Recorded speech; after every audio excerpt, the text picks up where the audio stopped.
Il lieur di non sonco. Storia che vade fuori dal libri The Hare and the Hyena's Teeth, che fa parte dal progetto Hanging Library Project, pandute scuolis de Uganda di Hugh Haywis e Sam Munongi. Aliera una volte un lieur di non sonco. Une mattine si era sveat e si era netat plancut li sorellis te aghenette. L'aiar al si vilave content quintri dal prat. Lo sentive benon con li so sorellis grandis. Al sentive anche un sun lontan di dinch che arroseucciava in carottis. Che i donne di chiase aierin da ora fa di gulizione. Non hai mai sentito un sun tant fuart prin, al pensave.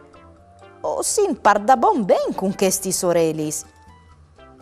Ma non veve dome di sorellis grandis.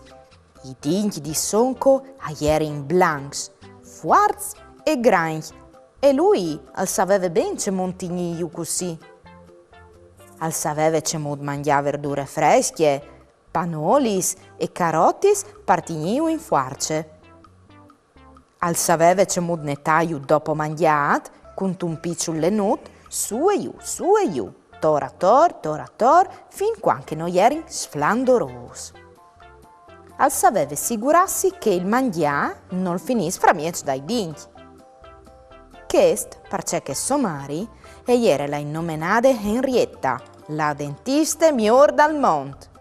Duci le ammiravin, parce che spiegave benon, sia ai siei fruts che ai siei pazienz, trop che agli era important tigni di cont i dinch e non mangia dolz o bevi bevandis col zuccar.